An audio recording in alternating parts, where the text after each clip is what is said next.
तीसरे दिन की पावन कथा में आप सभी श्रद्धालु भक्तों का स्वागत है। पहले और दूसरे दिन हमने भगवान शिव की महिमा, उनकी उत्पत्ति और भक्तों पर उनकी कृपा के अद्भुत प्रसंग सुने।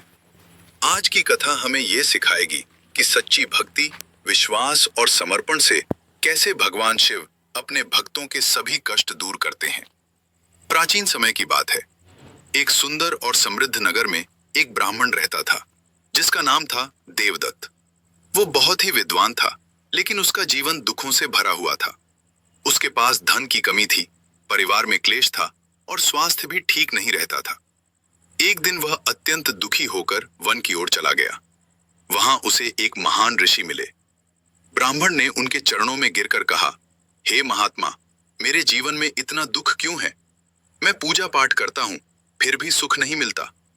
ऋषि मुस्कुराए और बोले, हे ब्राह्मण, तुम पूजा तो करते हो, लेकिन उसमें सच्चा मन और पूर्ण श्रद्धा नहीं है।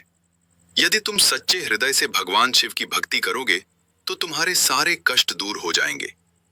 ऋषि की बात सुनकर देवदत्त ने वहीं वन में एक छोटा सा शिवलिंग स्थापित किया। उसने संकल्प लिया कि वह प्रतिदिन नियम पूर्वक भगवान शिव की पूजा करेगा। वह रोज सुबह उठकर स्नान करता, बिल्वपत्र अर्पित करता, ओम नमः शिवाय मंत्र का जाप करता और भगवान शिव से प्रार्थना करता। धीरे धीरे उसका मन शुद्ध होने लगा और उसमें सच्ची भक्ति जागृत हो गई। दिन बीतते गए और उसकी भक्ति बढ़ती गई। अब वह पूजा केवल दिखावे के लिए नहीं, बल्कि सच्चे प्रेम और विश्वास से करने लगा। एक दिन भगवान शिव ने सोचा कि इस भक्त की परीक्षा ली जाए।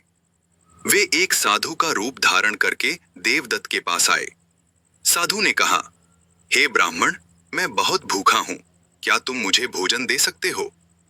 देवदत्त के पास उस समय केवल थोड़ा सा भोजन था जो उसने अपने लिए रखा था, लेकिन उसने बिना सोचे समझे वह भोजन साधु को दे दिया। साधु ने फिर कहा, मुझे रात के लिए ठहरने का स्थान चाहिए। देवदत्त ने अपनी छोटी सी कुटिया भी साधु को दे दी और खुद बाहर बैठ गया। रात को तेज वर्षा होने लगी। देवदत्त पूरी रात भीगता रहा, लेकिन उसने साधु को परेशान नहीं किया। वह भगवान शिव का नाम जपता रहा। सुबह होते ही साधु अपने वास्तविक रूप में प्रकट हुए। देवदत्त ने देखा कि उसके सामने स्वयं भगवान शिव खड़े हैं। वह आश्चर्यचकित रह गया और उनके चरणों में गिर पड़ा। भगवान शिव ने प्रसन्न होकर कहा, हे भक्त, तुमने सच्ची भक्ति और त्याग का परिचय दिया है। तुमने अपने सुख की चिंता किए बिना मेरी सेवा की। मैं तुमसे अत्यंत प्रसन्न हूं। इसके बाद भगवान शिव ने उसे आशीर्वाद दिया, आज से तुम्हारे सभी दुख समाप्त हो जाएंगे। तुम्हें धन, सुख और समृद्धि प्राप्त होगी। तुम्हारा जीवन आनंदमय होगा। जैसे ही भगवान शिव ने आशीर्वाद दिया, देवदत्त का जीवन बदल गया। उसकी गरीबी दूर हो गई, परिवार में सुख शांति आ गई और उसका स्वास्थ्य भी उत्तम हो गया। इस कथा से हमें यह सीख मिलती है कि भगवान शिव सच्ची भक्ति से ही प्रसन्न होते हैं, दिखावे से नहीं। जो व्यक्ति निस्वार्थ भाव से दूसरों की सेवा करता है, उसे भगवान अवश्य आशीर्वाद देते हैं।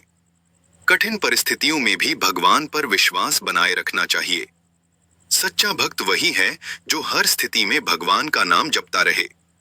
शिव महापुराण में बताया गया है कि जो व्यक्ति नियमित रूप से भगवान शिव की पूजा करता है, उसके जीवन से सभी कष्ट दूर हो जाते हैं। ओम नमः शिवाय मंत्र का जाप अत्यंत प्रभावशाली माना गया है। जो भक्त श्रद्धा और विश्वास के साथ इस मंत्र का जाप करता है, उसे मानसिक शांति, सुख और सफलता प्राप्त होती है। तीसरे दिन की विशेष बात। तीसरे दिन की कथा हमें यह समझाती है कि भगवान शिव केवल बड़े बड़े यज्ञों से नहीं, बल्कि छोटे छोटे प्रेमपूर्ण कार्यों से भी प्रसन्न हो जाते हैं। यदि आपके पास कुछ भी नहीं है, तब भी आप सच्चे मन से भगवान को याद करें, वही सबसे बड़ी पूजा है। इस प्रकार तीसरे दिन की यह पावन कथा हमें सच्ची भक्ति, त्याग और विश्वास का महत्व सिखाती है। भगवान शिव अपने भक्तों की हर परीक्षा लेते हैं, लेकिन अंत में उन्हें सुख और समृद्धि का आशीर्वाद अवश्य देते हैं। आइए हम सब मिलकर भगवान शिव का स्मरण करें। ओम नमः शिवाय। हर हर महादेव।